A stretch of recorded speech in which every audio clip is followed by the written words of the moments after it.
not to be ashamed, not to be afraid that people are going to look down on you. I erroneously thought things that weren't true, and I was mistakenly believing him. Everything he said to me, I believed. It's a shameful thing what our family members did, but it isn't a reflection on us. Things go wrong with them, but that doesn't mean that it's in us. We're just happen to share some genes. But I think it's time.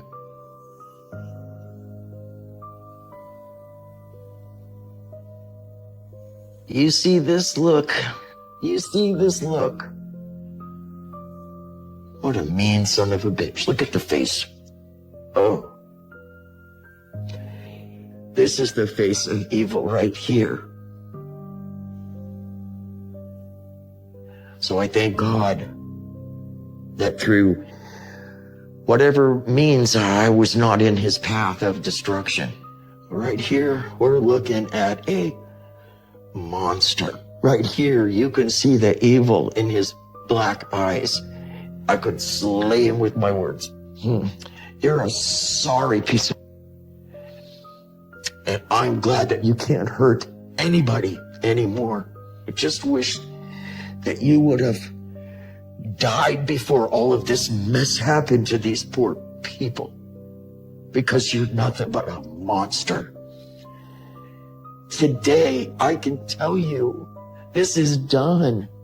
I will probably not speak about this bastard ever again.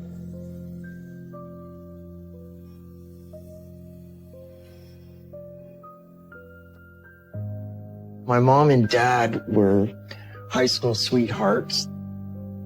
They both grew up in Fort Lauderdale, and they married pretty young. When Jimmy came into the world, he was so small and so cute. I'm the older child, the older sibling, and I had such love in my heart for him. Jimmy was the baby of the family, and I doted on him. He was my little brother, and he was so cute. He did some things when he was little that were bad, but the trouble that he got into was not violent of any kind. It was just very mischievous. It became a theme in our family because of his shenanigans. It was a lot, all the time. My brother Ricky or I never did the things he did. I had no inkling of what was to come down the wire, I'll tell you that. No inkling at all. You think you know someone, you really don't.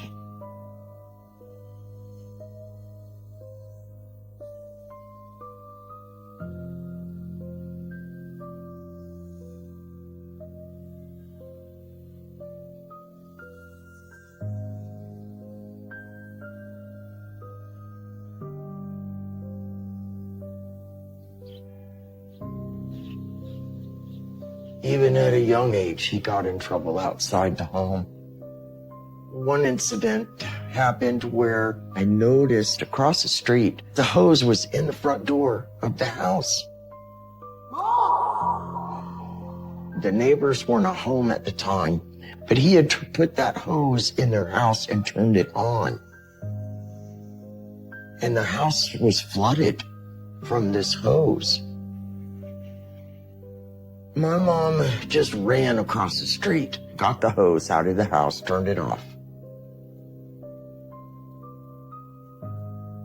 I think the house would have been ruined if I hadn't have noticed. It would have been a lot worse damage. So she asked me, did you do this? Did you put this hose in the people's house? And he said, yeah. She said, why would you do that? He said, I don't know. I don't know. He never explained why he did it. He just said, yeah, I did it. And he laughed. But he admitted that. It was like one of the few things he had ever admitted to. And he got in trouble for it, but it didn't faze him at all. I mean, at this point, my dad would spank him. A lot of times he would just smile. He would laugh and shrug it off as, you didn't get me. You know, you didn't penetrate this facade. I was seeing a dark side emerge from him. His lack of emotion when he would get in trouble was something we all should have been a little concerned about.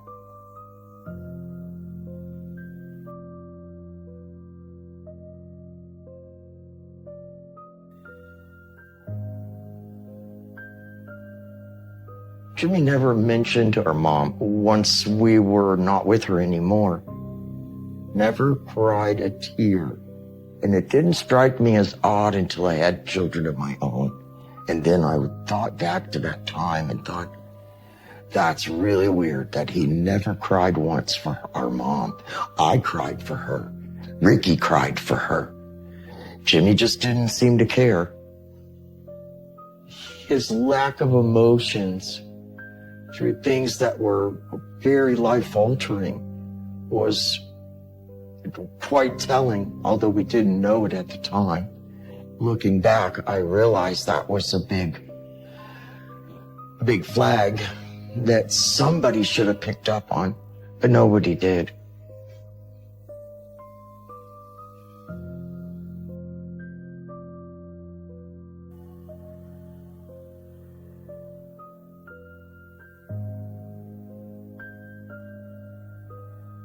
Jimmy's relationship with Stella was different from the very beginning.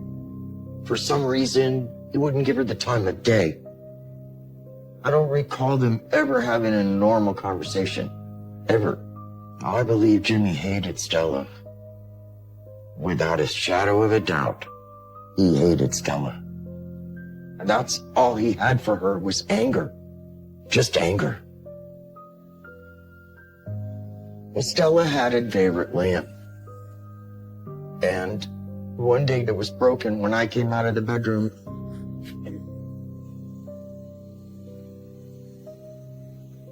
Stella came home. She saw the lamp was not there.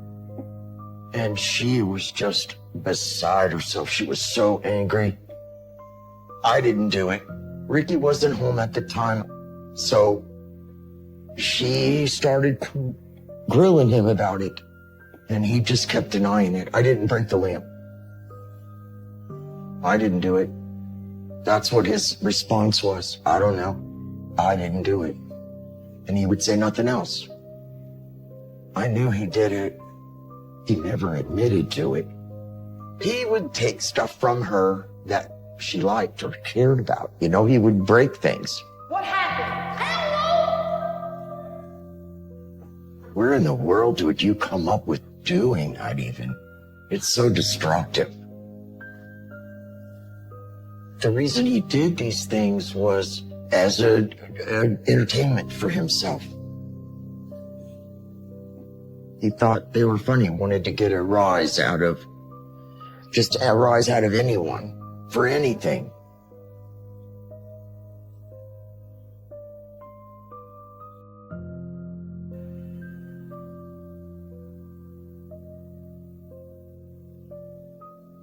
One day, Stella was out and about doing errands.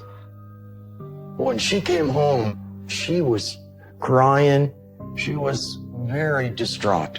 She was just hysterical. And I guess there were some kids that were rioting on a corner near our house. And as she drove by, one of the kids threw a brick at the front windshield of the car. Glass shattered all over Stella. If the brick hit her in the head, it would have killed her. It was horrible. She's telling us what happened.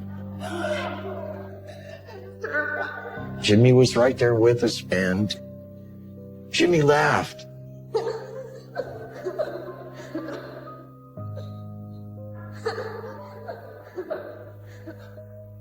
We told him, this is not funny. This isn't funny at all. He says, yeah, I think it's pretty funny.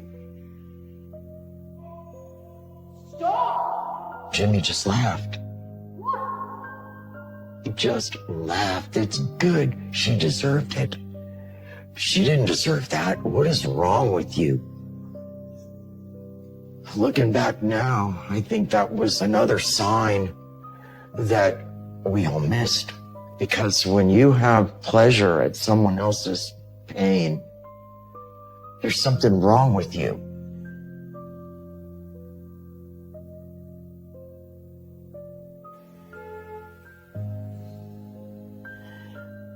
This is a picture of Jimmy. Smile was still there, but not the twinkle in his eye. That was gone. He's not the innocent little kid anymore. He's changing, all right. He's changing, and in this photo, he was changing to where he was he wore a mask, I want to say. It's like he wore a mask. And everybody, thought he was a good, nice boy. Which I think afforded him the luxury to do even worse things because nobody was suspecting him, he and his charming self. But what was starting to happen was he was doing more and more things that he would get in trouble for, serious things.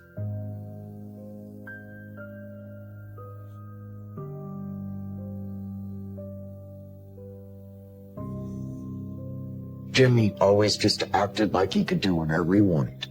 Nobody's gonna say anything to him. I think at that time is when things started to change for him. And we just didn't know it. And then things just got worse as we went.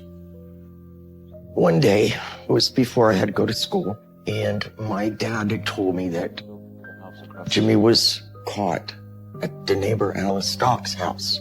Excuse me? I said, what are you talking about? She was an elderly neighbor of ours. Jimmy was in the process of trying to steal something from her house when she woke up and saw him in there. Alice Stock recognized him and said, "You're Jimmy Rhodey. What are you doing in my house?" And Jimmy just fled. He fled.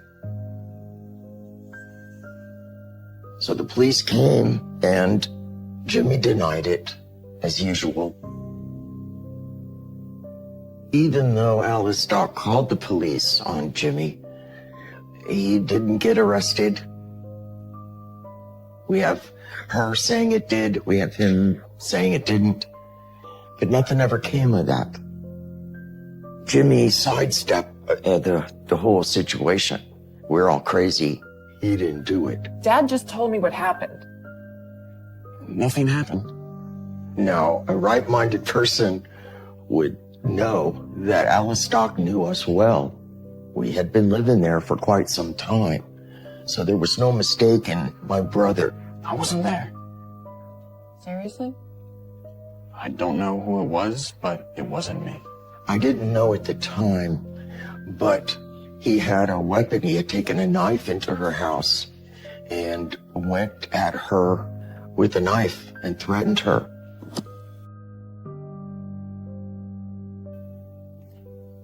Looking back, it was almost like he was anticipating getting ready to do even worse things to people. And at this point, he's escalating.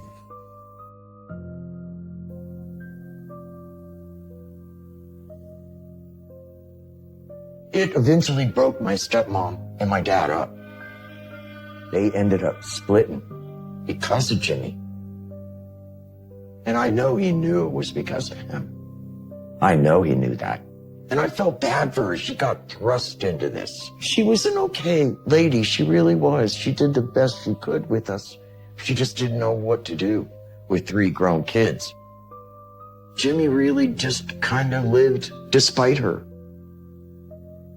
And no matter what she said, he would just not even give her the time of day. He'd stop answering her even and just sit there and stare into space.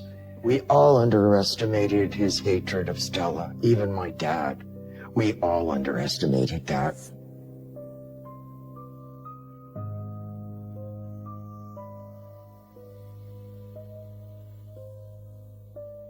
I was crushed. My dad was crushed.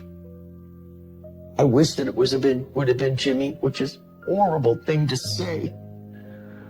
But it's true. I really wish that it would have been the other way around. It was after that that Jimmy went all kinds of sideways.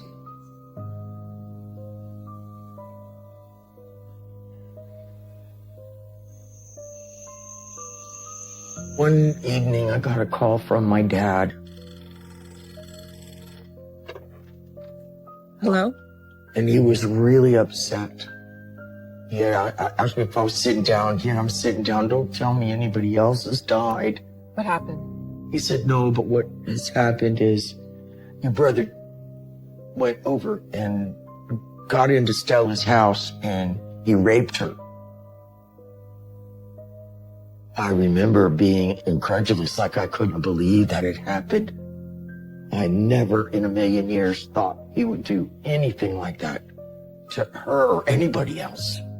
She called my dad, who was at work, and apparently when Jimmy knocked at the door, she was startled, but she wasn't afraid. Like she did not, otherwise she wouldn't have let him in. She had no idea that he was there to do her any harm. Jimmy. Can I come in? Sure, yeah. And then his look in his eyes changed, and Stella said he just got a whole cold look about him. And then he grabbed a hold of her, and I guess they wrestled around, and he ended up raping her. Jimmy told her, if you tell anybody, I will come back and I will kill you. I'm sure she must have been scared out of her mind. I never anticipated that kind of violence from him. And with Stella, it was brutal. I was sick to my stomach. It's terrible. It's awful. She told us, I'm not going to the police because if he finds out, he'll come back here and he'll kill me. I tried so hard to get her to change her mind. She would have none of it. So I respected her wishes and I didn't say anything.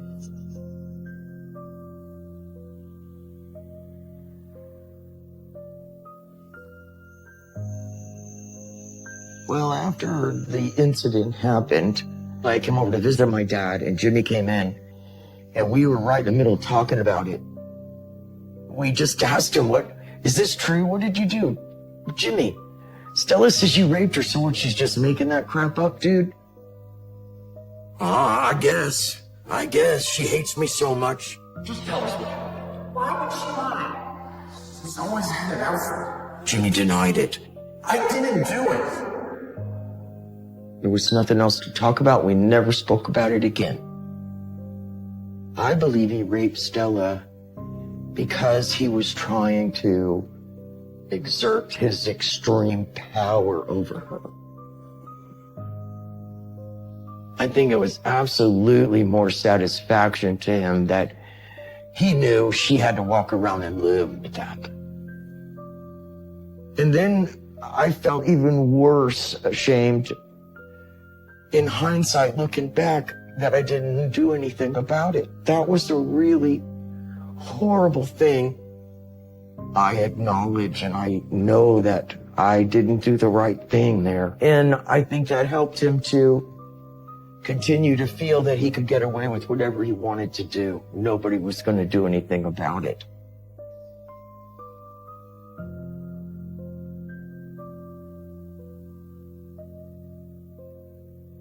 After the incident with Stella, we just tried to tiptoe around it. We didn't speak about Stella around him. We just let that whole part of our life be. I think that it was a little bit of fear and denial because of the fact that I had already lost one brother, and I didn't want to lose this one. I was in such a way that I tried to overlook a lot of things because of the fact he was all I had left. But I think deep down I was afraid of him. After he raped Stella, everything ramped up and he just got worse.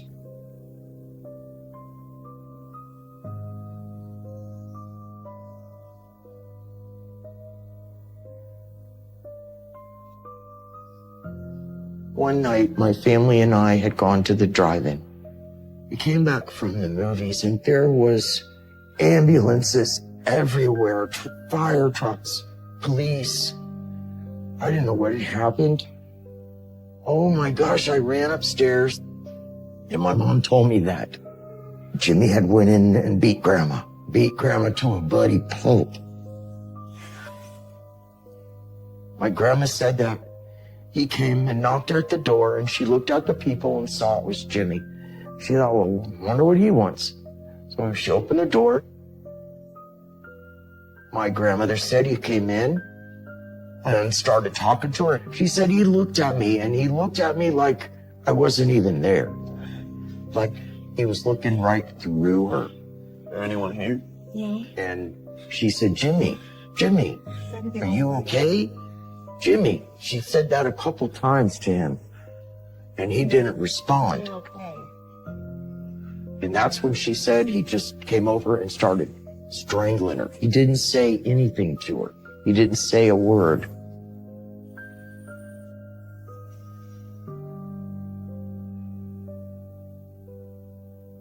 He just continued to beat her until she laid and pretended she was dead on the floor. And she said he finally left and she was able to crawl to the phone and call 911.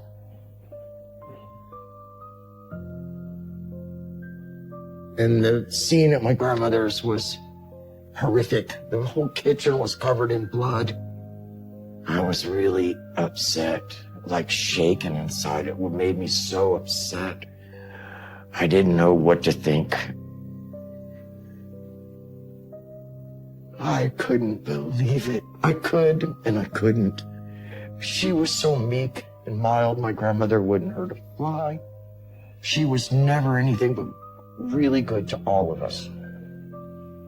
The police came and picked him up, and that's when they photographed his whole body. There weren't no blood on him, and there was no marks of a physical kind on him. So I guess at that time, because she was so distraught, they thought she would lie about her grandson. He looks you in your eye, and he is so adamant about his innocence that you end up believing him because, even no matter how hard you would badger him about it, he would just laugh and discount it as, you are crazy. I would never do anything like that. It was some way he had about him.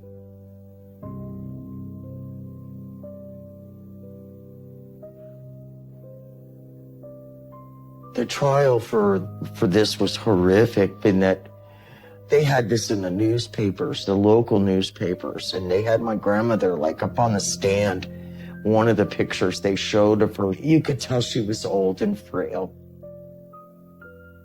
Eventually, my brother was acquitted of the charges of beating my grandmother and attempted to murder her. And they said there was not enough evidence to prove otherwise. They had reasonable doubt. So he was acquitted.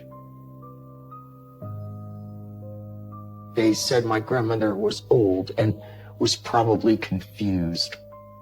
And because he didn't get in any trouble for doing that,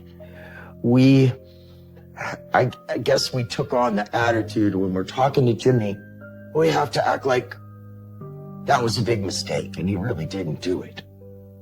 And that was part of what made me think for a moment, maybe he really didn't truly remember these things. Maybe he truly doesn't remember, and that's why he's so adamant that I didn't do it.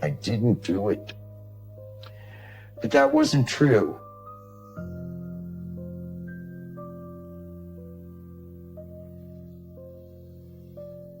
One day I received a call from him from Jimmy while he was in prison. And he was all excited when he called. And I said, why are you so excited? What's going on? Did you get good news? Are you going to get out? He said, no, I met someone in here, a really cool person. I said, who is that? He said, Ted Bundy. At this point, I just wanted to cry. And I told him, Ted Bundy, why are you even talking to him? Oh my gosh. I didn't know what to say. I was speechless. He continued laughing about it. He had met this horrible killer.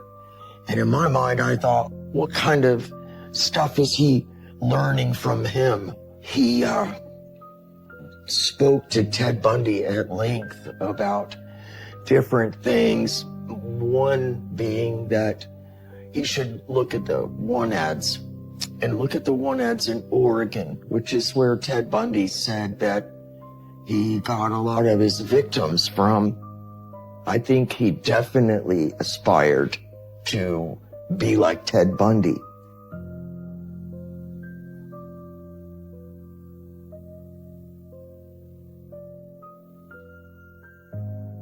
I think evil people have a way to hide that evilness that we don't see until they're ready to let it out. And then it's just awful for whoever they let it out on. He was evil through and through. So many people suffered because of him.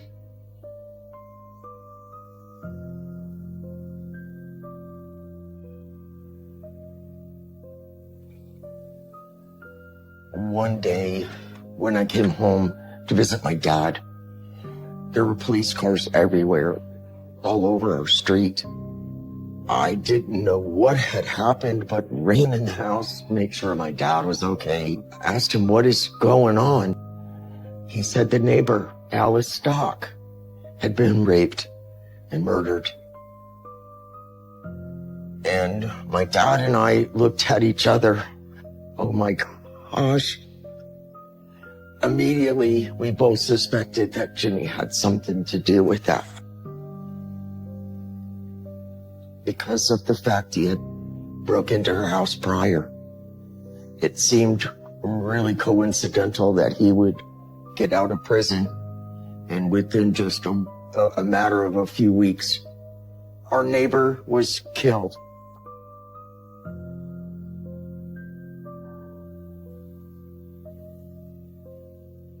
Looking back, I think he went back to Alice Stock's house to finish what he had attempted to do the first time he broke into her house.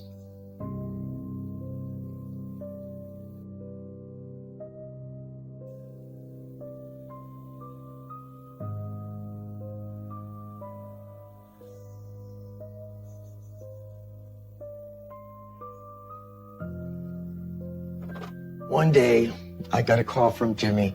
He told me, I've decided that I'm going to change my name. Well, I can't get a fair shake with Adolph James Rhodey everywhere I go. People are going to think that I'm guilty of something and I didn't even do anything. So I'm going to change my name. What are you going to change your name to? He told me Caesar Francesco Barone. I was like, what? What? Why would you pick that name? I just thought it sounded cool, he said. So he changed his name, but I figured maybe it's better because he won't be underneath the cloud of suspicion everywhere he goes. I knew he did things to my grandmother. I knew he did these things to my stepmother. But I was really hopeful that he was becoming a different person.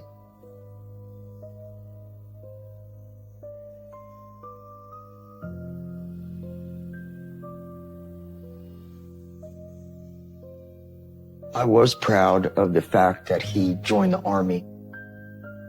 When Jimmy first joined, he joined as Caesar Francesco Barone, not Adolph James Rhodey.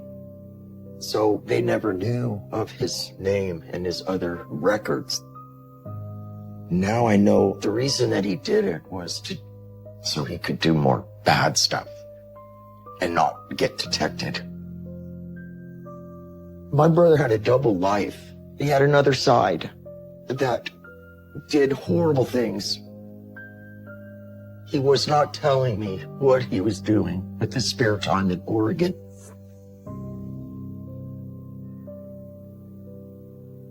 But there comes a point in time where you have to be open to the facts are staring you in your face.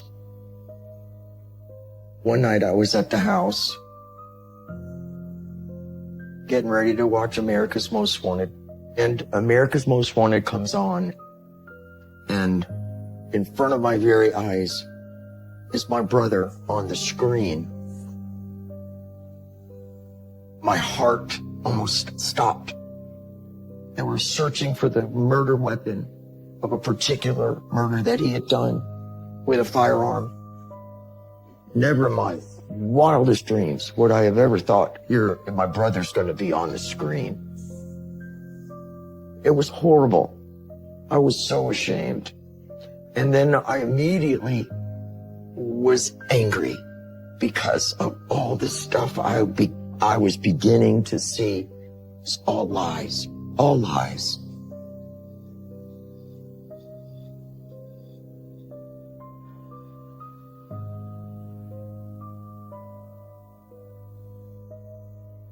They were searching for my brother for multiple murders that he was a suspect in between 1991 and 1993.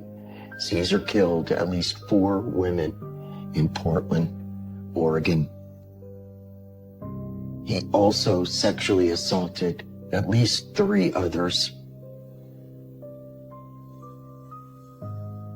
And most of his victims were elderly women who he raped and then strangled. After he was captured, Jimmy called me from jail one afternoon and told me that he had been arrested. He laughed and said, "I didn't do anything. Somebody's framing me for this stuff." I didn't really believe him, but that's what he told me. So I just didn't have the strength to deal with it. I didn't have the strength to listen to a bunch of more lies. I never told him that I didn't believe him. I just was neutral when I spoke to him. I didn't know enough about the murders at that time. I didn't really know a lot about the murders and the rapes to confront him with it. I acted like my normal big sister because I loved him and I felt guilty for loving him. I felt guilty that somehow I should have cut him at the knees and just been happy to do it, but I wasn't. And I really grappled with that. I wanted to do the right thing.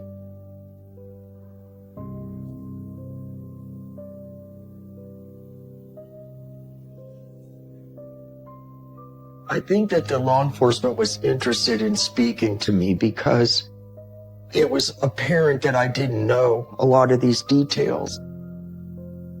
They came, and for about an hour, they went through all of the horrific things that he was accused of as a courtesy to me, because I was totally in the dark. We know that all of this information is coming as a bit of a surprise. They came with so much evidence. I was taken aback that all of the stuff had been occurring, and these were factual police reports, witness statements. I asked, do you think this is possible that he doesn't know what he's doing, that he somehow, his mind separates itself and he's not aware of his actions? And they told me there's absolutely no truth to that at all, and they can show me. And they proceeded to do just that. No, unfortunately. I thought that he had gone to Oregon to start a new life with his new wife and son. But apparently he was in Oregon continuing to murder and rape women, all elderly women. I don't know why he targeted the elderly people. First, I thought he did that because they were not able to fight back, maybe easy targets for him. But later on, I started realizing it was more than that. I was so sure in my mind it was something to do with our mom. I believed he had issues with my mom and my mom leaving our life at such a young age for him. It's horrific to go back and think of all the things he did. It was very hard for me to think that he could be so cruel. And I changed that day, stopped thinking and trying to give him a benefit of a doubt because there wasn't any. And at that point, I knew in my mind and in my heart that he was guilty. I had no choice but to acknowledge it and realize this is all true. And my first thought is I'm going to lose my last brother. I needed that at that time to help me to bridge that between how I thought my brother was and how he actually was. And all I had left in front of me was someone I did not know. That was horrible. It's horrible. I just wish I would have known sooner. I wish I would have known sooner.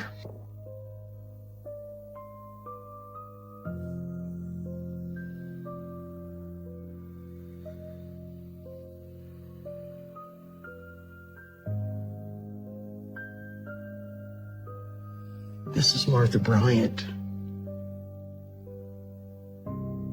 This is Margaret Schmidt. This is Shanty. This is Betty Williams, and this is Alice Stock, our old neighbor.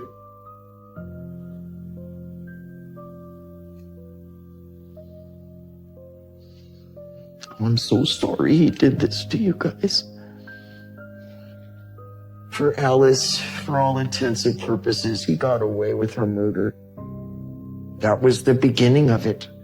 Right there at Alice Stock's house is where his killing began. When he was becoming this terrible monster that he became, the only thing they all have in common is they crossed the monster's path. As the sister of the man who took these women's lives, I will never forget their names. I will never forget their faces. I'm very sorry for what my brother caused in your lives. None of you deserved that. And it's very well possible and probable in my mind that he did do that to others that were just never caught, never found out about.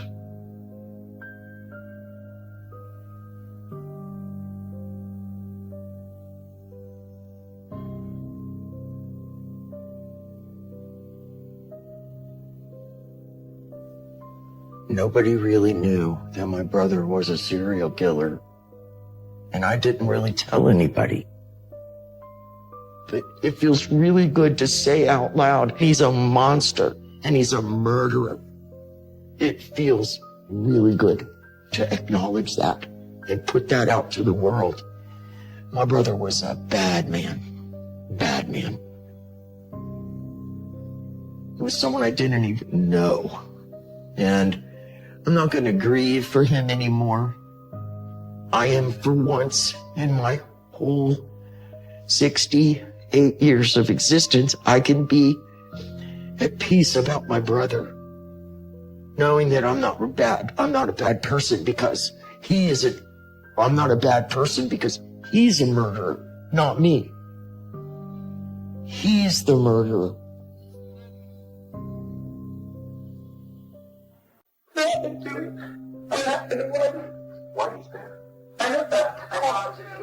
When I walked outside, I always thought, and when I came outside, I said, Whitey. And there was nobody around there. Nobody. I screamed for help. There was nobody around. She just lies. She just lies. She's fake. She knows what she did. She made sure he was dead. Joy is the person who destroyed my life. She's the person who took away my dad. She is just a very horrible person.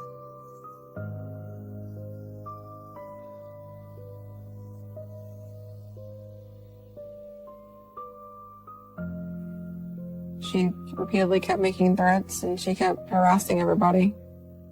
I was terrified that she would hurt me too. It's a feeling I don't want anybody to ever have to feel. It's hard. What do you like to remember about him the most? His laugh. You need to stop.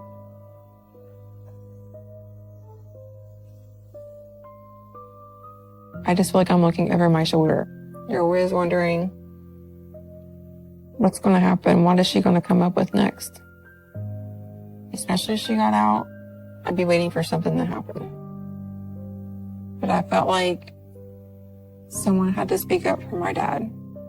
Someone had to be there for him.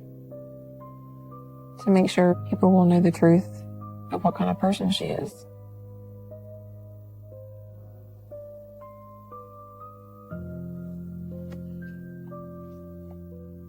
It's my dad at his bar.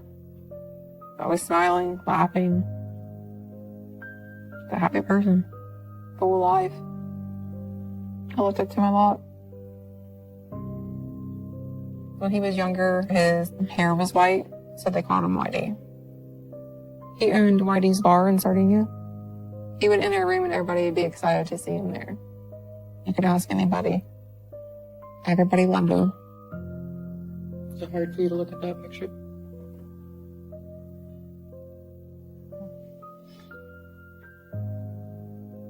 Do you often look at his picture? You just can't?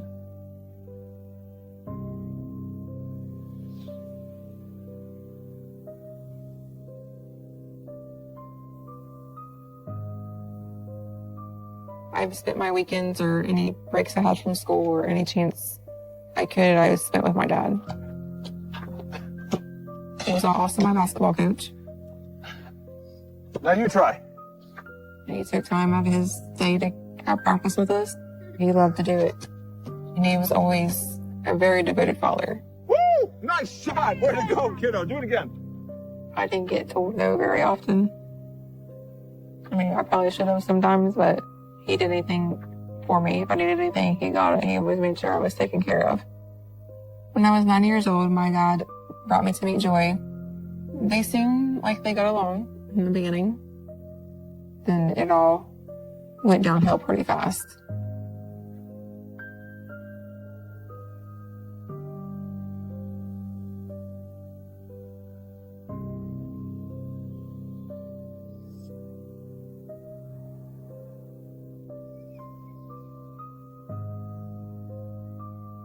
My dad and Joy were spending a lot of time together, and it moved very fast. They seemed like they were happy. Everything seemed to be going good there at the first. I think the reason they got along was because they both owned bars. She walked into Whitey's and seen him there, and she said that she wanted to be with him. Is the story I was told. When I met her for the first time, she was this tall, high energy, very loud, kind of in-your-face type of person. Your dad tells me you're quite the basketball player. I'm a quiet person, and I didn't like to be bothered, really. And she was just kind of like in my face, just kind of kept asking me questions. That's so great. I'm going to have to come see one of your games sometime. I just had this weird feeling there was something about her that I didn't like. I felt like she was trying too hard to get me to like her or she just pushed herself on me. It was weird for me. There was just something about her. I felt like she was trying to impress me way too much at that time.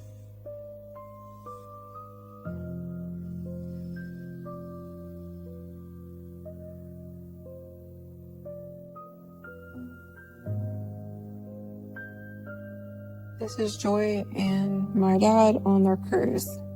They had just gotten married. It was one of the biggest mistakes of his life. His life went downhill after then. After they had gotten married, you see a different side of her. It was like she had put on an act in the beginning. When Dad had his back turned, she was a different person.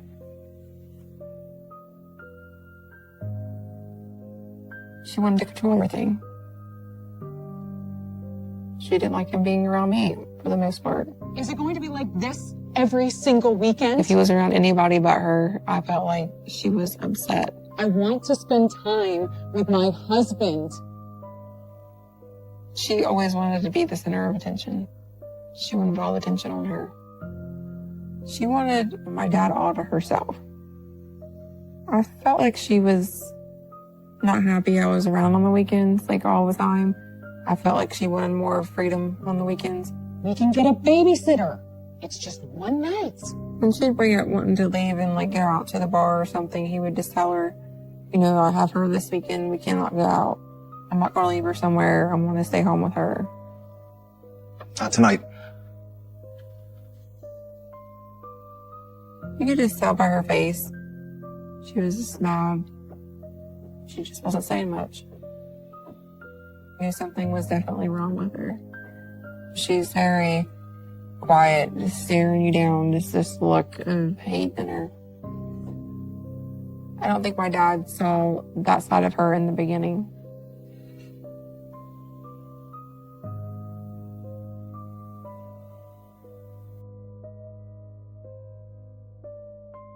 So one day, Joy and I went out to eat, and someone had walked by. I don't know if they gave her a weird look or something, but she kind of snapped and started going off. What the hell is your problem? She started yelling at him. I stayed quiet. Look where you're going. You could have killed me. I think I was just shocked at the time. Like, why was she mad? It just kept on going. At that point, I was just kind of ready to go back home to where my dad was. Don't walk away from me. Get back. It was a scary moment. I didn't understand why she was being that way. I feel like Joy had another side to her that no one knew about. I think after that incident, she was in a mood. I stayed away. It was just better for me to stay away and be in my own little area.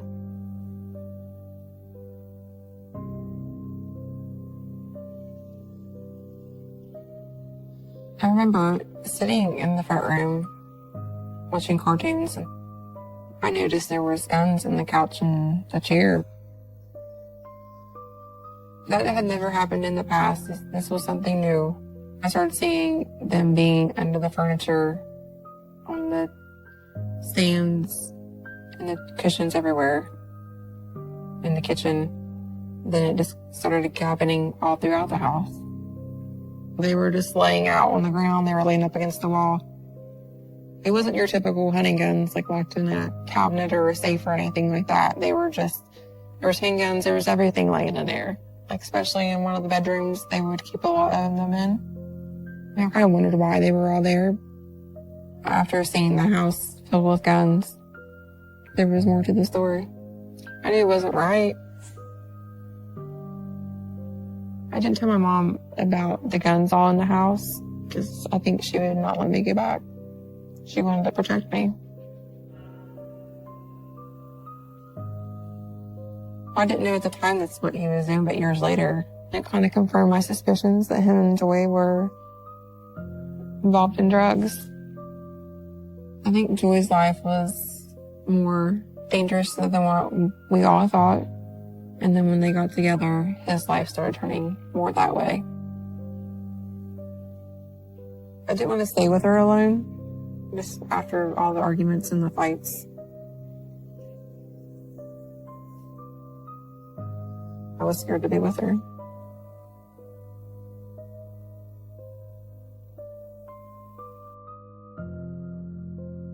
In the beginning, when my dad and Joy got together, everything was good, but things quickly took a turn. What are you thinking? And one day, my uncle was very serious with the conversation with my dad. You could tell it was a very serious conversation going on between them. She's a problem. You don't know her. I seen my uncle telling my dad that he needed to stay away from Joy. She wasn't a very good person, that she was going to bring him down. I did feel better that someone else was realizing that there was issues with the relationship. I mean, I had been worried about him for a while now. But I thought maybe that he would open his eyes up and get away from her. Don't say I didn't warn you. I should have listened to anybody that had told him about her and to stay away.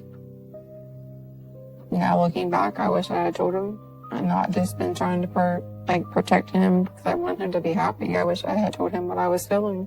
The reason I didn't say much to my dad was because I was scared of her.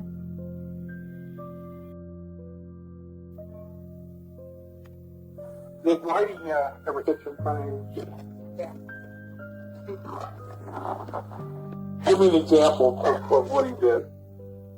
He had a pretty bad temper when he would drink, and when he would come to pick me up or something like that, he was all kind of ranting and raving and screaming I was going out with him and stuff like that.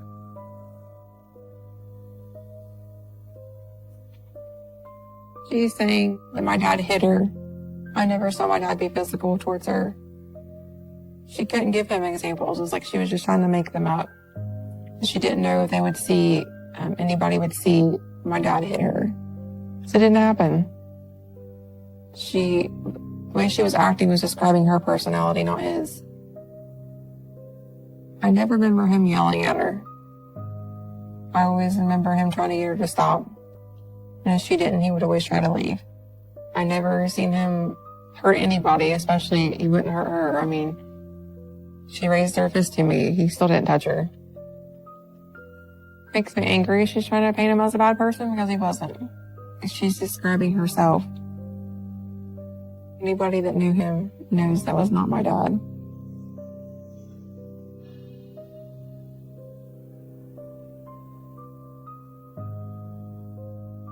Things were getting worse between them. The fighting was getting out of control, just with her yelling at him nonstop. What about me? Huh? What about my needs? Just calm down. Don't tell me to calm down. I realized that lifestyle was definitely not normal for the way the fights were going on, the controlling issues, just everything in general. And their whole life was just not right. You always have to be the hero. He didn't want me to see them fighting. He always tried to keep the peace. He didn't want me to ever see that anything was wrong. Not in front of her. One of the first times I remember her being physical, my dad was going to my grandma's house to help her, and Joy did not like my dad going there to help her. And she was mad and was attacking him. You're not leaving this house. She ripped his shirt off. I think she was mad because she was controlling. She wanted to make sure he was right there beside her at all times. You could tell he was stressed out. He was upset. You could see it on my dad's face that, he wasn't happy and that things were just different with him. It made me feel sad. I didn't like seeing him feeling down like that. I just kept it all to myself. I just feel like all my emotions about everything I kept to myself. So I didn't want no one knowing. I wanted to make sure I could still go on the weekends and see him, and I figured if I just didn't say nothing, things would get better.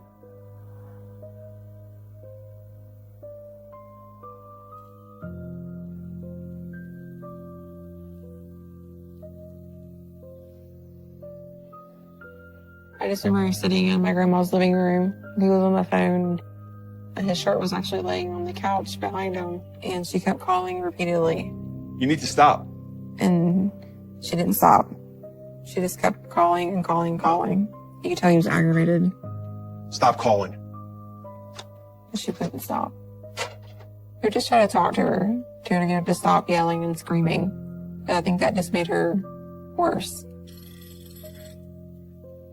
And he finally just wouldn't answer the phone. I think she was getting aggravated because it just kept ringing and ringing, and I think they finally just took it off the hook. I never experienced anything like that. I knew my grandmother never experienced anything like that. Just seeing how it affected, his brothers, his mom, friends. She tore my family apart. I've asked myself many times what my dad seen in her.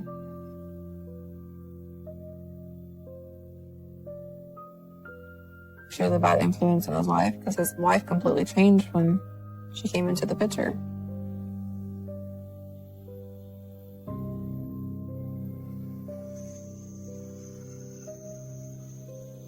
One night I was at my dad and Joy's house. It was late at night. There was a knock on the door. When I woke up, I woke up from the commotion downstairs. I could hear something was going on. What was that? I have no idea. And I just remember walking down the stairs and I asked what was going on. I just went to get back to bed. There was nothing going on. I knew something was wrong. I just didn't know what it was. I just went back up to my room and just stay away. That moment was very scary for me. I was terrified. And to come to find out later, I asked questions about it. They said someone had just knocked on the door and that they had left when they got to the door. It always makes me wonder, was someone at the door that night to hurt him then? And then the person at the door hears everybody up and, realizes there's a house full of people, or if he just got scared and took off. I always thought that maybe she was planning to kill my dad that night.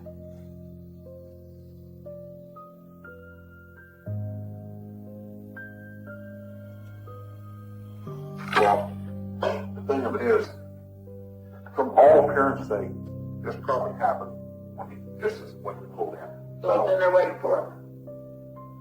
That's a possibility. That's something we're looking at. You know, everybody knows hates him. Excuse me? You know, everybody knows hates him. She's saying in that video that everybody hated my dad. She was completely lying. It was the other way around, that everybody loved him and no one knew why he married her. I mean, the stories you hear that, he'd be out playing pool and he would buy rounds of drinks for everybody. I don't think I ever met anybody try to argue with him besides her.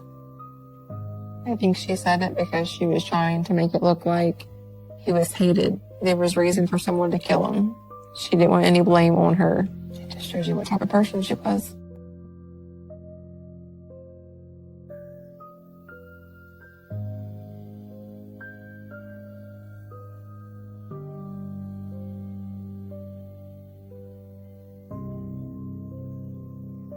One day I remember they had a huge argument.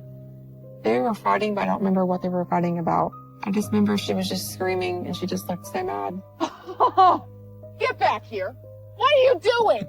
I felt like she was just filled with anger. Don't you walk away from me. We got in the vehicle, but the vehicle wouldn't start. After my dad locked the doors, she picked up a stick or some kind of piece of wood and started hitting the vehicle and trying to break the windows. She was hitting the vehicle and just acting crazy. I kept leaning over towards the driver's seat to get out, like I was afraid she was going to break the window. And my dad was grabbing hold of me to pull me over to the driver's seat. I thought she was going to get in the vehicle and hurt me or him. In that moment, I just wanted her to stop screaming and just hitting the vehicle. I didn't know what she was going to do or what happened if she did get in the vehicle. I remember her screaming and just hate in her eyes. This black, dark look. My dad was scared and I could tell he was frustrated. He wanted it just to stop. She was just going around the vehicle, hitting the vehicle. When he got out, Come on, lady. she was reaching across, trying to get the keys out. Give me the keys. Give me the keys, I Whitey. remember grabbing the keys, but I didn't want her to have them. Enough. Because I wanted to get away from her. Get off me. I was scared, terrified of her.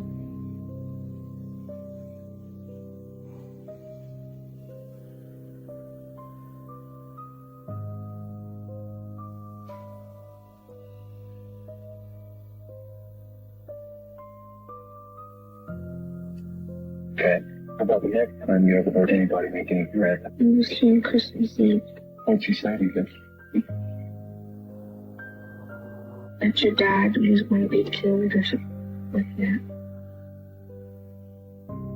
That was me talking to the investigators. I would have been 11 years old.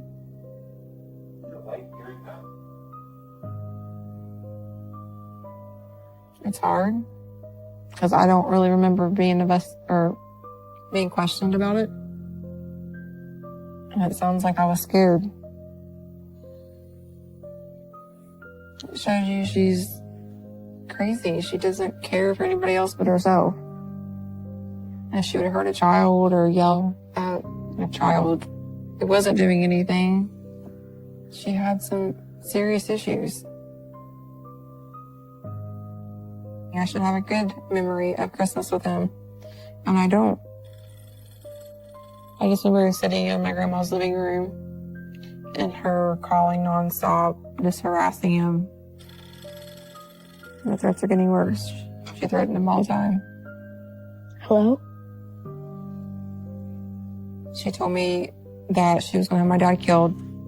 Tell your father he's a dead man. That moment was very scary for me. I was terrified of her. I hung up on her. No kid should have to listen to someone threaten to kill their father on Christmas Eve. I didn't think he thought his wife would have him killed. That she was just threatening him because she was mad.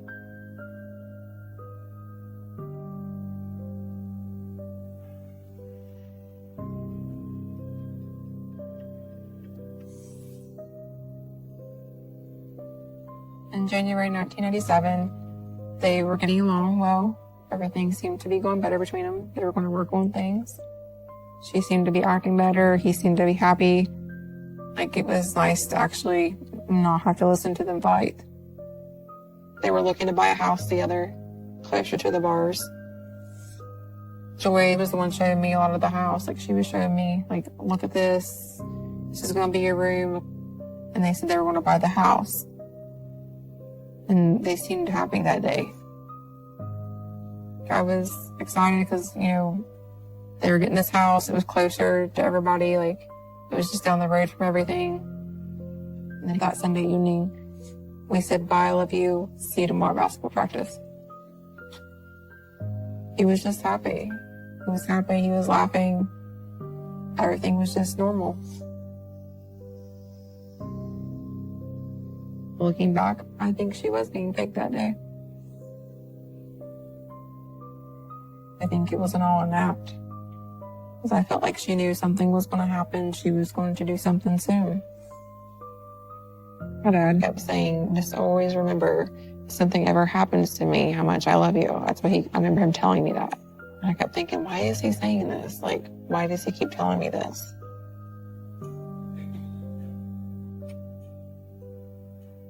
I have a family now. He should be here to see him. I wish I had told my father the feelings I had towards her. I think maybe it would have opened up his eyes a little bit more. It's not fair because she's taken everything away from me. You don't want someone to come in your life and destroy it like she destroyed mine.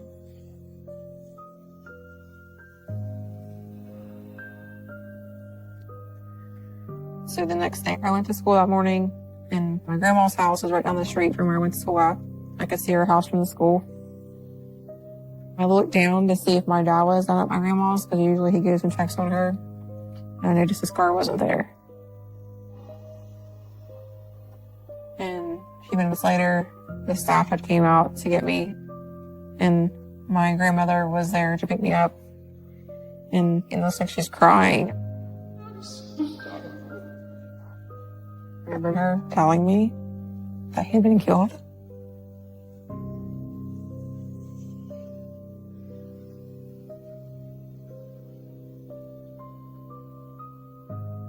I just remember screaming. After she was involved. I don't remember much after that.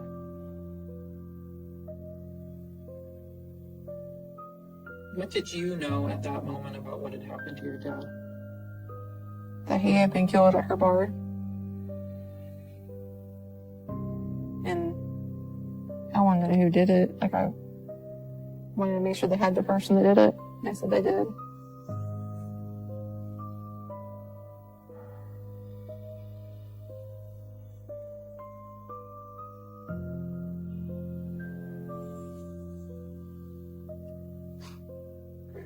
What would he do with his receipts on the bar? Would he normally bring them with him? Yeah, because he made deposits on Mondays for the weekend. And where would he carry that? Into his jacket pocket. You had any how much he normally had? We both carry between 1,000 and 2,000 in our wallets. Just because they're constantly going to get people out of jail for DUIs. It was Joy saying that my dad carried cash in his jacket pockets, and that the reason they carry that much cash in their wallets is because they got people out of jail for DUIs. And I've never once heard that, or heard my dad mention that. I mean, you look like you don't believe that at all. I do not.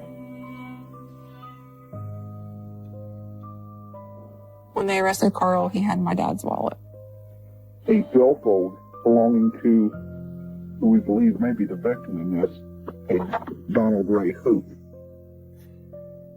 My dad was always known to carry large sums of cash on him.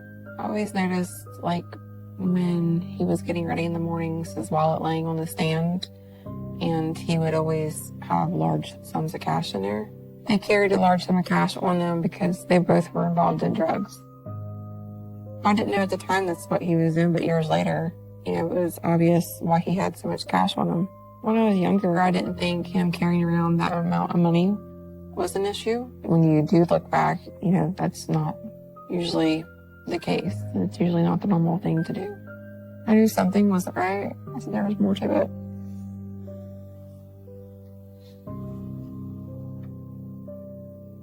Is that Carl when he first did it? I don't remember him hardly. It was so long ago. Yeah, it's Carl's booking photo from 1997.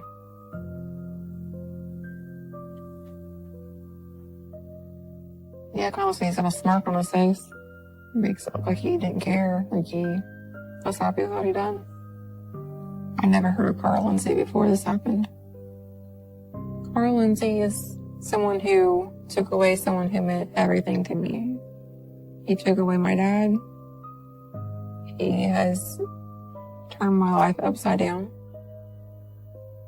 He is a person that took him away in such a horrible way.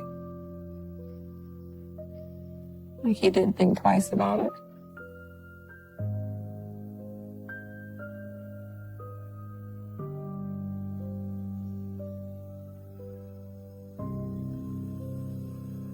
The first time I saw her after that was at the visitation.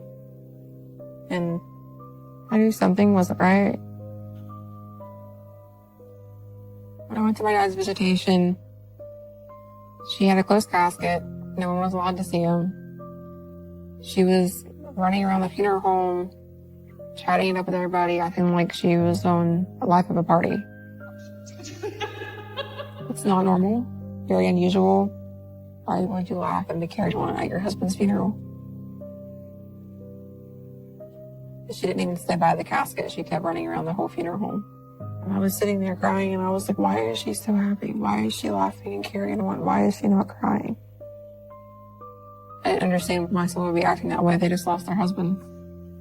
I was pretty sure then that she did something. Because why would she be laughing and acting like everything's fine at your husband's funeral? Joy was being extra nice. Like, it was weird. Like, why was she being this nice to me? I pretended to be nice to Joy because I was afraid of her. I was afraid she was going to hurt me too. I think if she thought she showed interest in me, it would make her look a lot better. She'd rather keep putting on a good act to make sure I thought she was not guilty.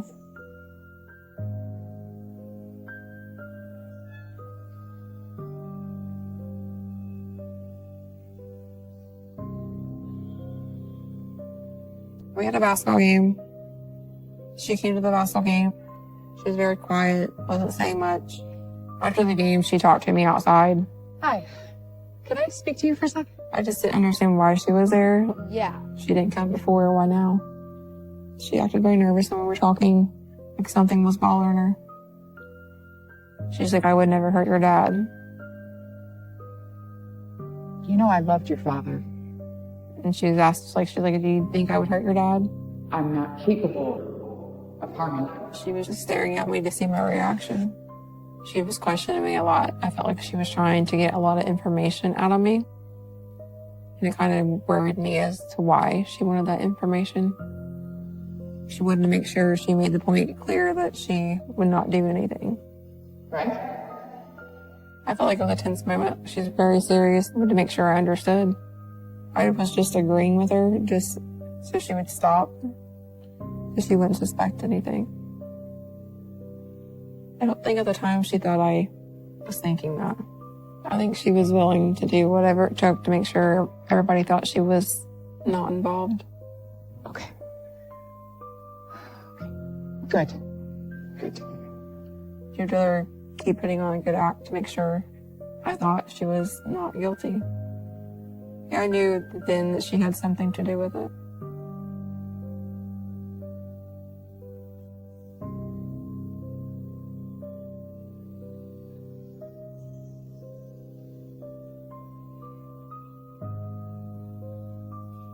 When I found out she got arrested, it was a sense of relief and hope that something would be done. I needed to hear what Joy's part was in it, to know all the details of what happened much as possible, just so I could have some sense of what happened that night. That was my dad. You know, he wasn't mean to her. Like, what reason did she have to hurt him?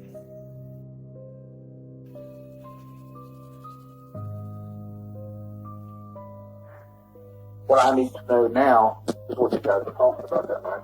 The precipitant is what put this thought into Paul's head. I remember the conversation being not much about killing Whitey. It was just, I was very angry and I said, I'd like to kill him. In a very joking, I wanted to be joking manner. I may have said, why don't you kill him?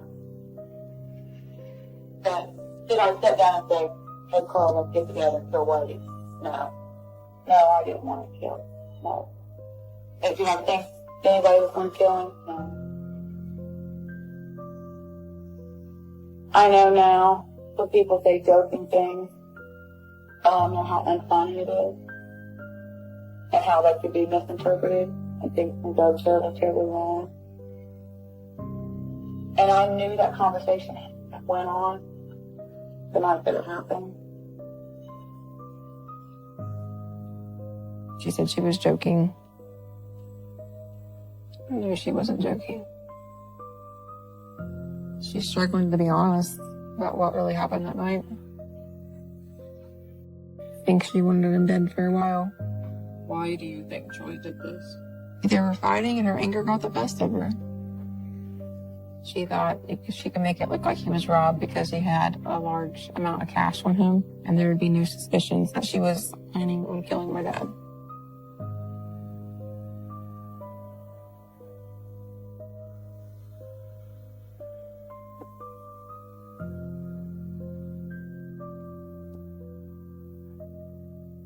Joy was setting both my father and Carl up. She wanted to make sure Carl had a reason to kill my father. There was money in his wallet. He could have the money and go on, and she wouldn't be looked at as like she had something to do with it. The only thing that he was offered was what cash was in my dad's wallet. They said during the trial that Joy had kept repeatedly calling Whitey's bar to get my dad to go to her bar to pick her up. And they had been fighting. And she wanted him to hurry up and get to her bar. My dad pulled into her bar, and then Carl was waiting on him in the parking lot. Carl told me all the steps that had happened that night. He shot him the first time. And my dad got out and they had fought, and then my dad had fallen to the ground. after my dad had fallen, the gun had jammed. He walked inside the bar, inside the doorway, and she was there. She got the gun and then jammed it. And that's when Carl shot him the second time.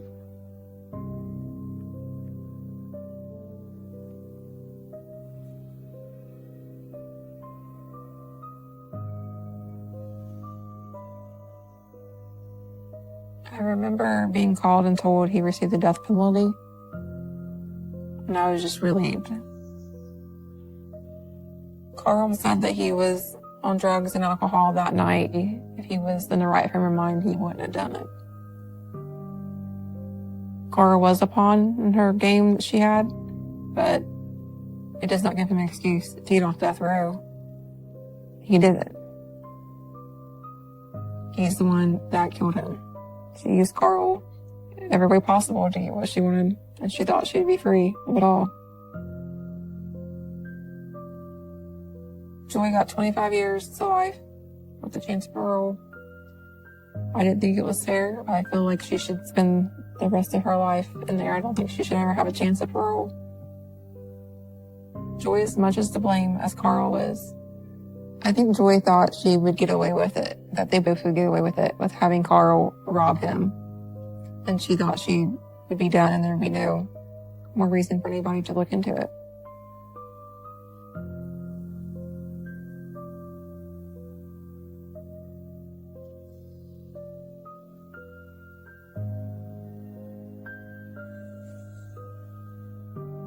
When I met with Joy, I asked her why she did it, and she said that she didn't plan it. She didn't want him dead. He got blown out of proportion. Things got way out of hand. It's not what it seems. And I wanted to hear her say, I'm sorry for my part, or take some responsibility for it. And she never did. I've never heard her say, I'm sorry. I don't think she ever will. What do you think her reason was for coming to that meeting? I think Joy wanted me to believe she was innocent, like it was Carl's plan to do it. I'll never believe she's innocent.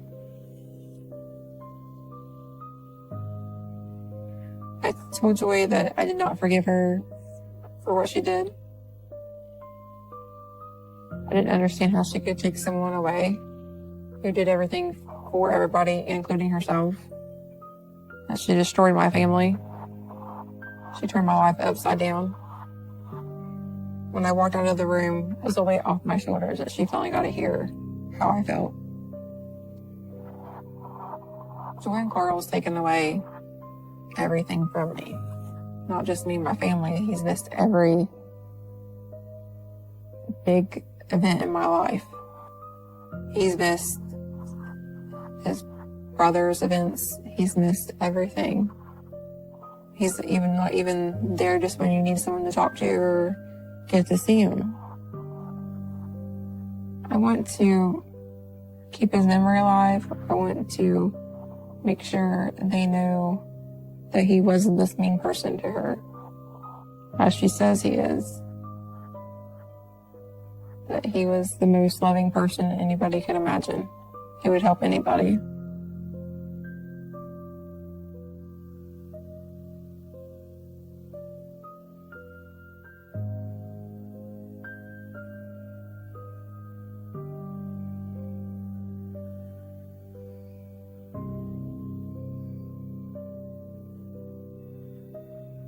I feel like she should be in there for the rest of her life. I don't think it'll ever be justice as long as she has a chance of being paroled. Because she's just as much as blame as he is. One day she could be out, and I could see her out somewhere. And that's a very scary thought, to see her out somewhere. She's someone who has made me look over my shoulder since I was 10 years old. Who took away my father. And will never admit her wrongdoing. That explains who she is. She's a very evil person.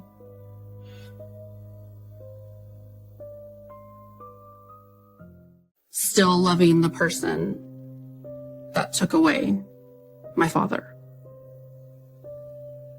I spent all of my 20s up until hours before my dad died, protecting my dad, my mom,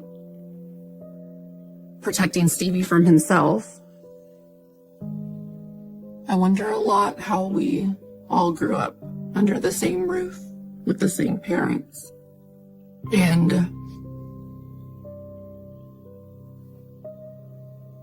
how he ended up the way he did. He became a killer.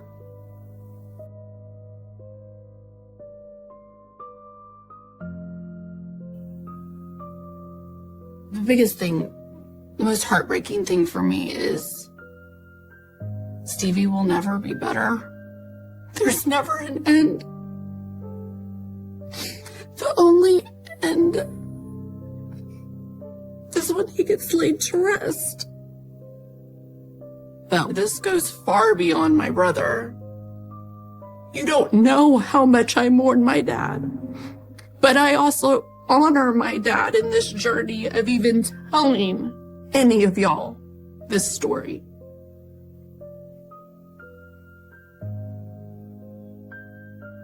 This is a picture before I was born of my dad reading to my brothers Paul and Stevie a bedtime story.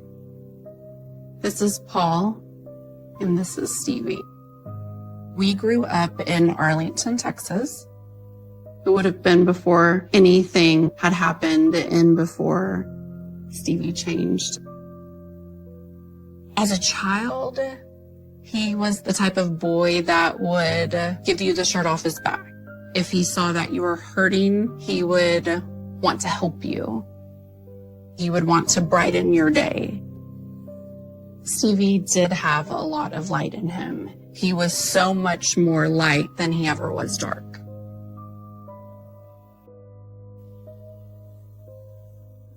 I would never imagine that their relationship would be tragic or that our story would be what it is today.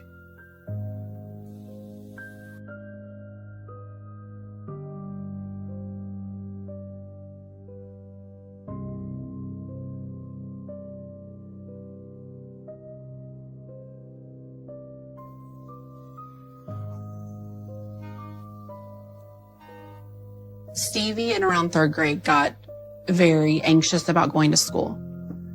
My parents didn't know why this anxiety came on. A typical day for us going to school in the morning, we would wake up and get dressed and we would eat our cereal. And then we would head to the car. So one time, as soon as I got out the front door and the door was still open, I heard screaming. Oh my God! What is that? So I immediately ran back inside. I saw Stevie with a knife. Just put it down, please. He was visibly upset. Tears were streaming down his face and he was crying and screaming, "Please don't make me go to school." I can't please. Stevie, please, just put it down. I just felt confused. I didn't understand. That wasn't his normal character. That wasn't how he acted. So when he did that the first time, I was in shock. Please, put the knife down. My dad knelt down to get at eye level with Stevie. He had Stevie look in his eyes. And he told Stevie to take deep breaths and that he was going to be okay. And I just remember kind of standing there thinking, what's really going on? What's happening, to my brother? Why is he so upset? It was probably about 2 to 3 minutes of my dad looking in his eyes and trying to calm him down that Stevie gave the knife to my dad.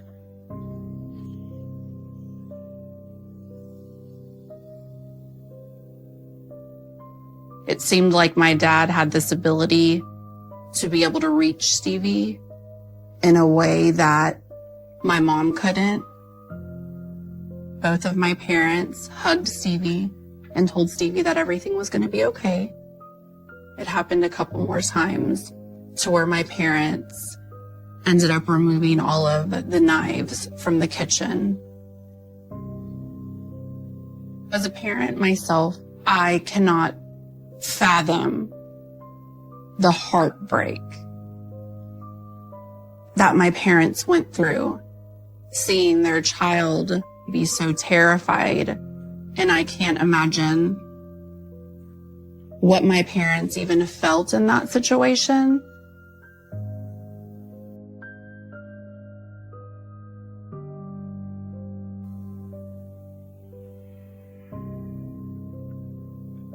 My parents wouldn't leave us alone when we were younger, and I believe it was because they knew of Stevie's propensity towards violence with Paul. But on this day, they needed to run an errand, and they left. I was in my bedroom asleep, and I wake up to screaming. I run downstairs. I see that Stevie has a long knife. Put the knife down! Oh. And he has it pointed towards Paul's throat, like right in front of his Adam's apple. I knew I had to save Paul, and I knew that I didn't want Stevie to hurt him. My only reaction was to help Paul. And so I run in between them, and Paul's telling me, Maya, stop, Maya, stop. Now the knife has shifted to where now it's at my throat. I looked Stevie dead in the eyes. It wasn't the same Stevie that I had been used to having. He was different. His eyes would look bigger. For whatever reason, I was untouchable. None of that aggression was ever directed at me. I didn't scream. I didn't try to rationalize with him. I just looked at him right in the eyes and said, Stevie, put the knife down, in a calm voice. And he immediately put it down and walked off.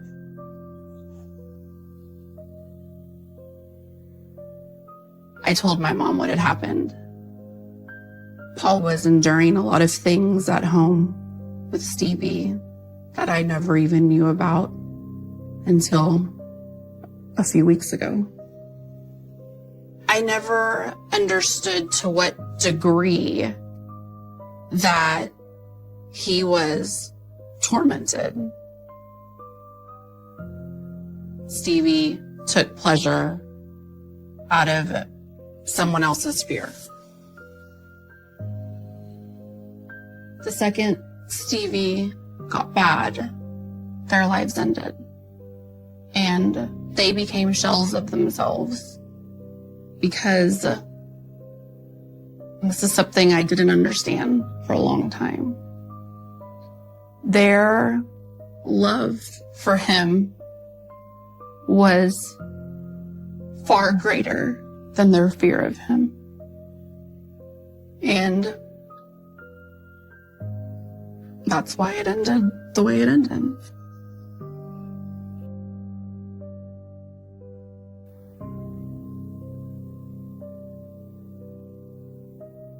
When Stevie had gotten extremely violent and aggressive, my parents tried constantly to figure out the root cause, but nothing the doctors or therapists offered provided a solution or worked. They didn't know exactly how to punish him correctly because the normal things that would work, they didn't work with Stevie.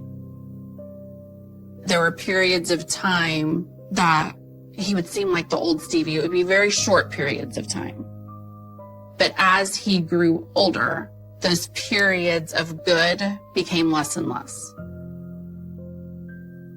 Stevie was grown. He was in his 20s. He became fixated on wanting to be a police officer, and he wanted to be able to have a firearm, which in our house, we didn't grow up with firearms. but lives in Texas. It's very easy to buy a firearm. So he did. Just like with all of his other fixations, he couldn't stop at just one. And so he wanted to get a plethora of them in all different styles and all different types. I would go over and visit. There was a gun on the coffee table. There would be a gun under the couch cushion. And there were also other guns just kind of throughout my parents' house. It just looked like a recipe for disaster.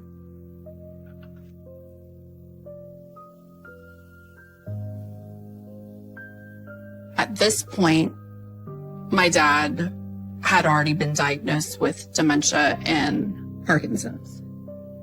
Since my mom took on being the caregiver to both of them, she was hanging on by a thread.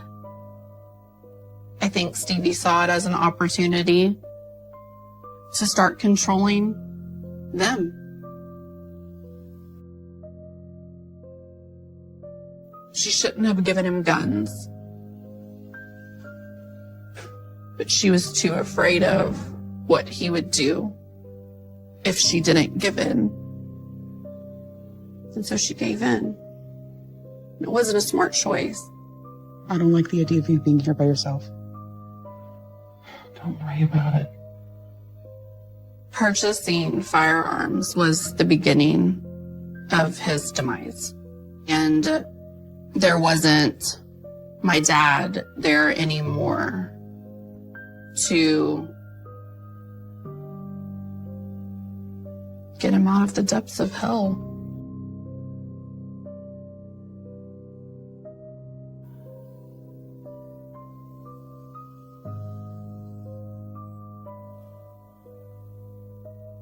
When I was 25, I met my future husband, Tony. Tony never saw a good side of Stevie because by the time Tony and I had met, that Stevie was gone. We were planning for my wedding. My mom especially loved planning for it because I'm her only daughter. If I wanted my mom to be a part of it, I knew that Stevie would need to come along.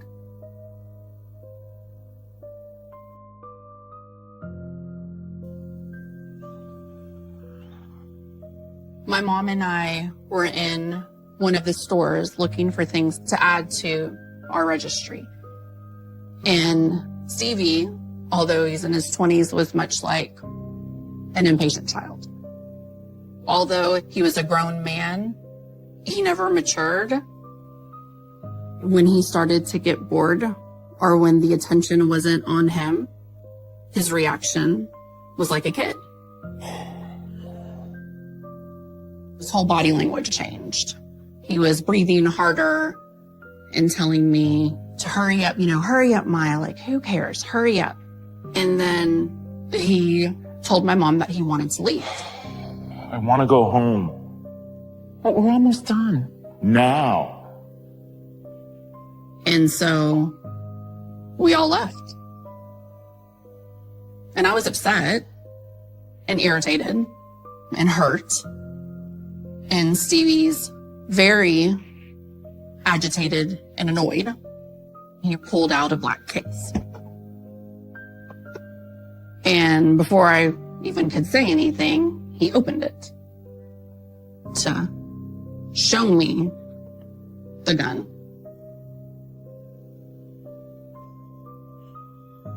You and your fiance better watch it.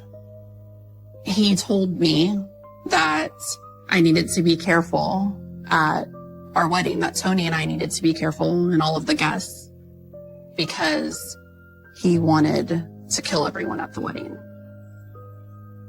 And it felt almost like you're sucker punched, like all of the breath is taken out of you. I responded with telling him that if he was going to make threats, that he wouldn't be able to attend. he closed the case.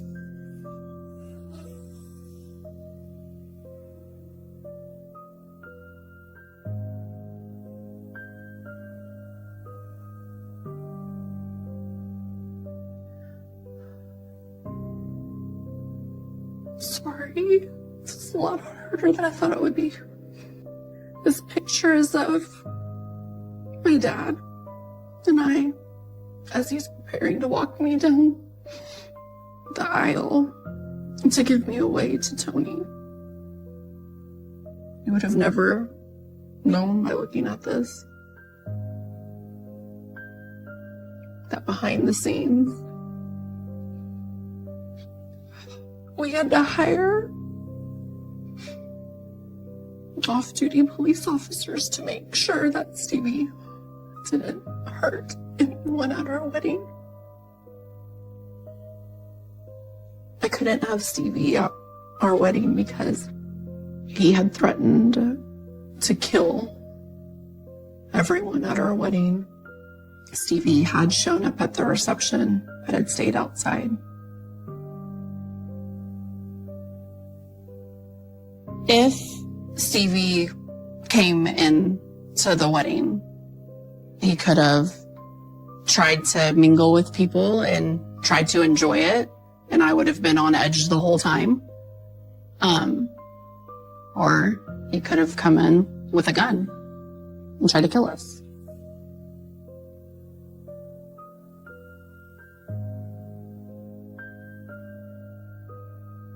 Tony and I didn't go to Thanksgiving at my parents' that year following my wedding because we knew it wasn't safe. We had a great Thanksgiving dinner, and his sister and I were in the kitchen, and I was helping her with the dishes. And my phone was ringing. I answered the phone call. I could hear in Paul's voice how upset he was. Slow down. What happened? He said that they were all in the kitchen. My mom, my dad, and Stevie. Where is it? Stevie was pestering my dad about something. Stevie shoved my dad. Paul immediately shoved Stevie.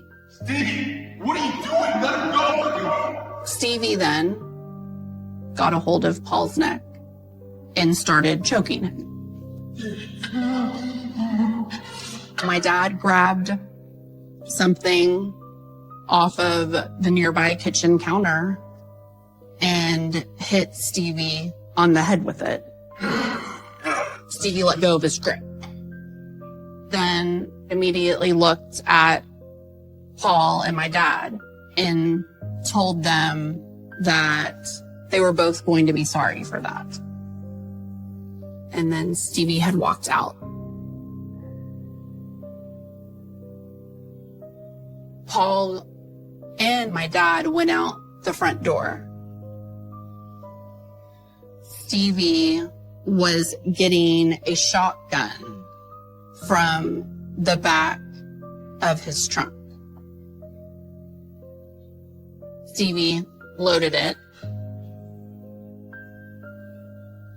and was going to kill Paul. Put it down, Stevie! Calm down. My dad screamed. Stevie, stop. Put it down. Calm down. Relax, please. And he stopped.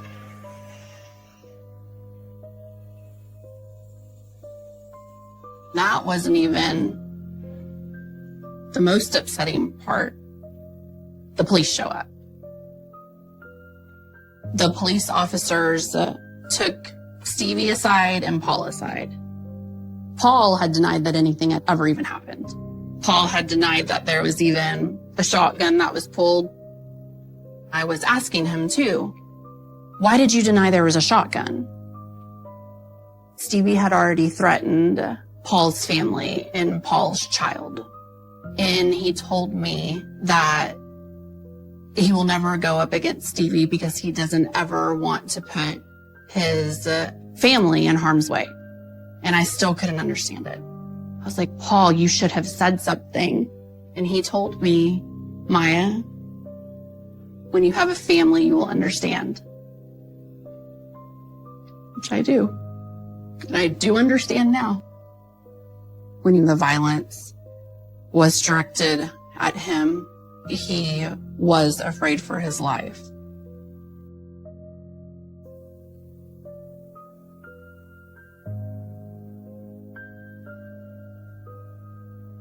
I got a phone call from my mom, which isn't uncommon. We talked most of the time, every day, multiple times a day. And she was hysterical. She said, Maya, I'm leaving the house. I need you to meet me. And I was like, okay. Then I met her. She had on a black hat and she had on very big sunglasses. What's going on? When she took off her sunglasses, her eyes were completely black and blue and her nose looked broken. And I just remember thinking in my head, what are you gonna do, Maya? Like, what are you gonna do? She said that Stevie had gotten upset. He stood on top of her bed and he just was hitting her over and over again. And she was like, I can't do this anymore. I can't take it. And so I said, Mom, let's go. Like, I'll get you somewhere. Like, don't worry. We will figure it out. And she said, I can't leave your dad. I will talk to him. You just can't go back. I'm sorry. But your daddy just doesn't want to leave. I said, Mom, like, please just come home with me. I will get Dad. And she was like, you won't be able to get him. Why? You don't understand. You're not going to be able to just go get your dad. And I told her, I was like, I promise you I'll get him. I promise you.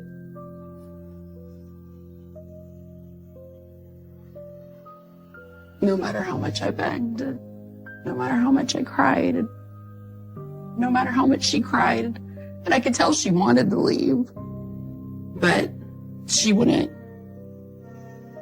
I watched her leave the restaurant, and she must have gone back to her house, and I didn't hear from her that night.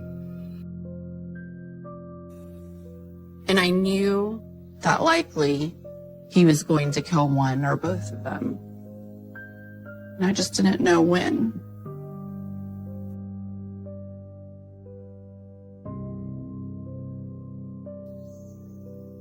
I got a phone call and they said, is this the daughter of Vincent Appalato and Elsa Appalato? And I said, yes. He said, I wanted to let you know that both of your parents are in the hospital. Stevie had hit them both in the head with the butt of a gun.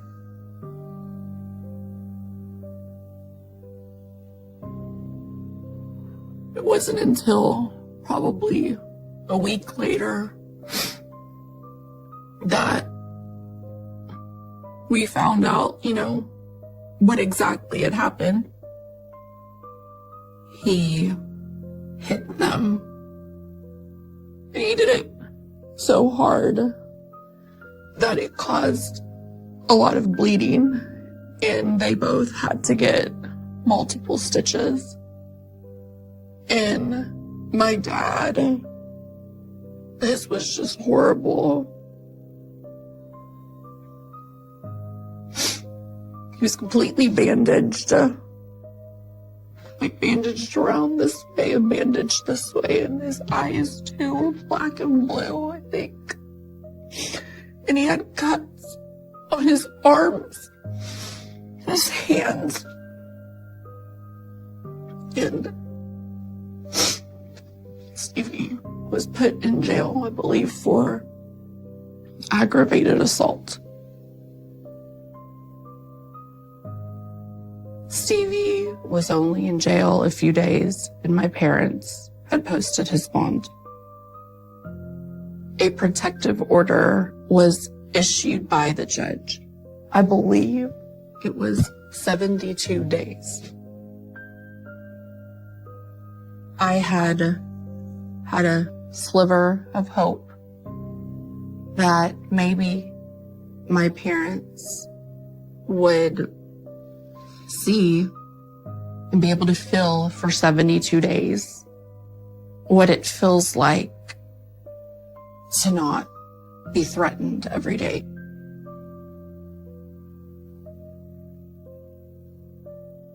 After those 72 days, he moved back in with my parents, which I was completely against, but I knew that that wasn't a battle that I was going to win. I would text him to tell him that I was checking on Mom and Dad, that he better not touch them. If you do, I will call the cops on you. And I called Adult Protective Services over and over again. How did you get that bruise? They would go to the house. I fell. They would see black eyes. They would suspect abuse. They could never get my dad alone to talk to him. Stevie was always present. Thank you, officer. And since my dad couldn't substantiate his claim,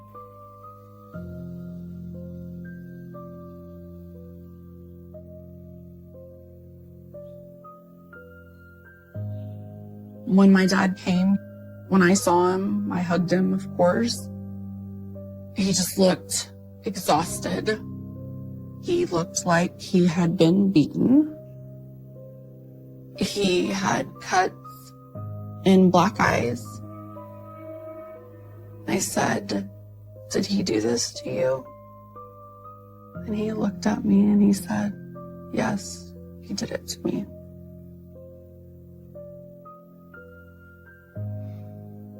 And I just felt horrible for him.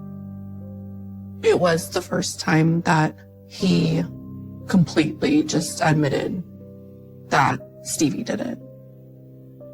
I became enraged with Stevie.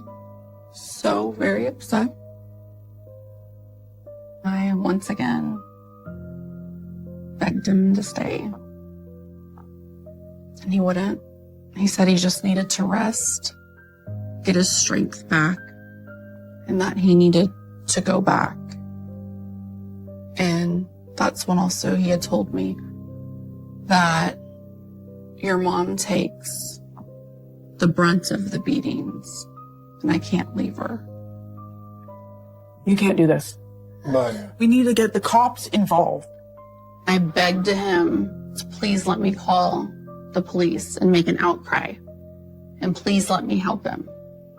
I'm begging you.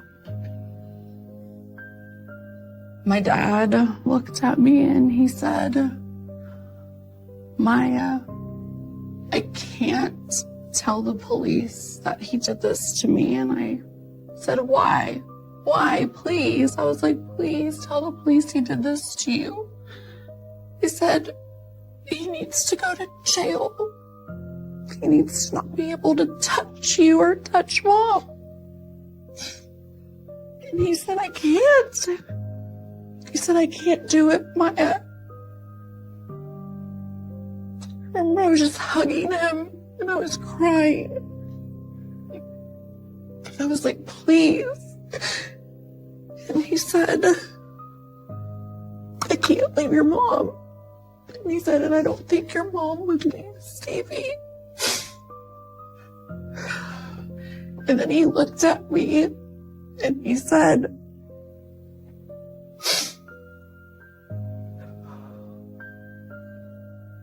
"And I'm sorry, sweetheart, that I can't stay. And that I just ask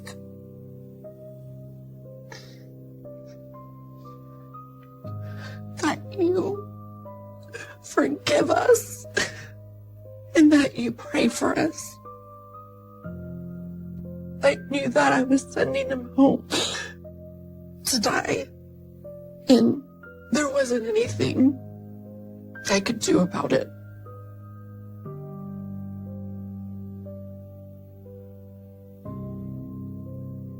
No matter how much I asked, it wasn't going to change his mind.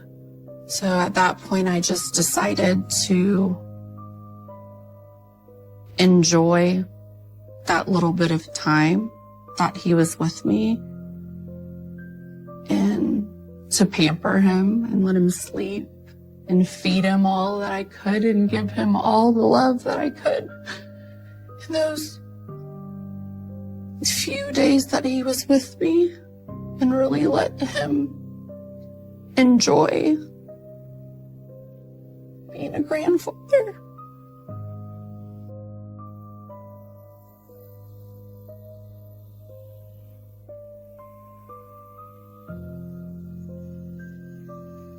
I got a phone call from my brother Paul, and he said, Stevie shot and killed Dad. And I kept saying, Stevie killed Dad?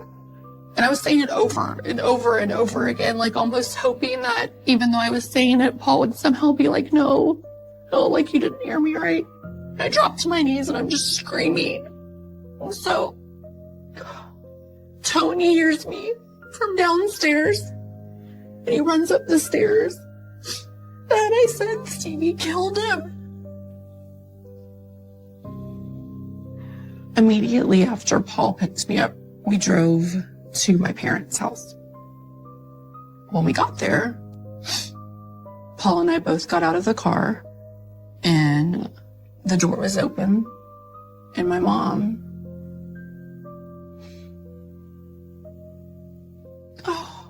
she was screaming on the ground, and all of my dad's brains were splattered everywhere. The blood was everywhere. And I didn't know what to do. I should have grabbed her and hugged her and gotten her out of the house, but I couldn't. I would never be able to fix this. My mom said that she was sleeping in her room. She heard something, and that Stevie ran into her room and said, Mom, you have to get up. I think I shot and killed Dad. And she said Stevie was frantic. And that she went in the living room and she said that he was dead.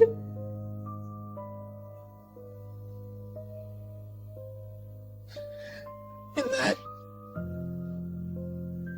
Stevie was, of course, freaking out. And so that they called 911. And then she had told me that the negotiators had gotten there. She had left the house first. He's gone. He's gone. I love him. He's gone, Mama. And they put her immediately in a squad car. And that they got Stevie out of the house and they arrested him. We have one coming out.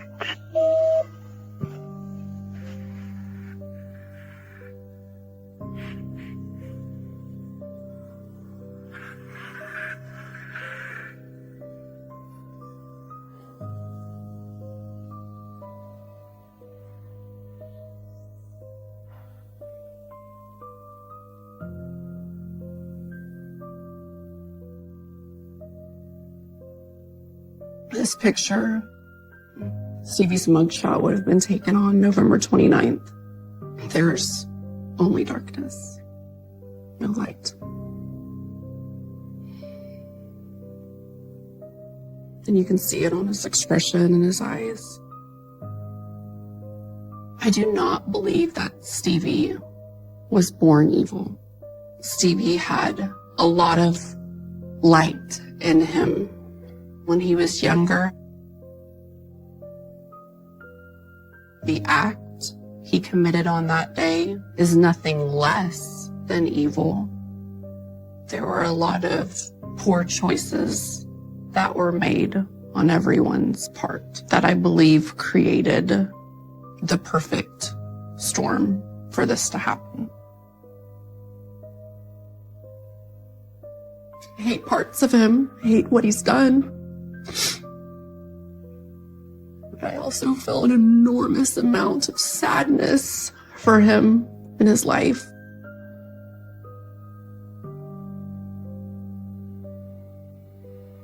One of the biggest tragedies about this is the people who loved Stevie the most were the people that he abused the most.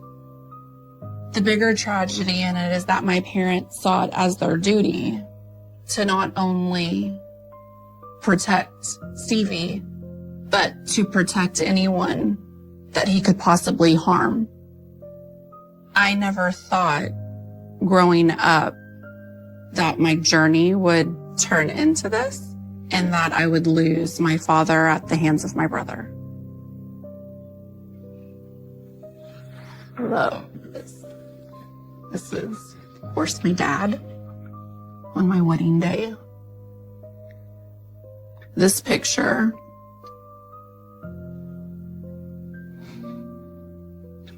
I'm sorry. Gosh.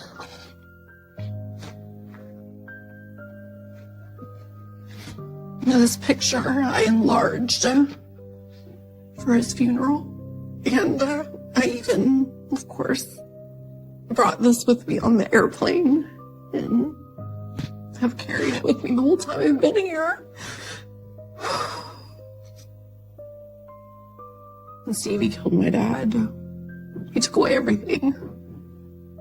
Took away happiness, hope.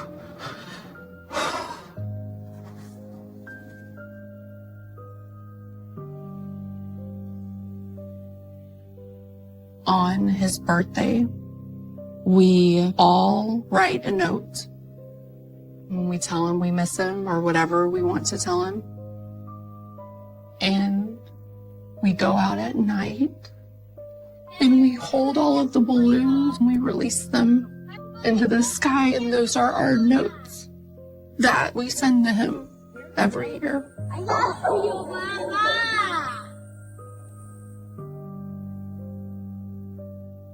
I think that he sacrificed himself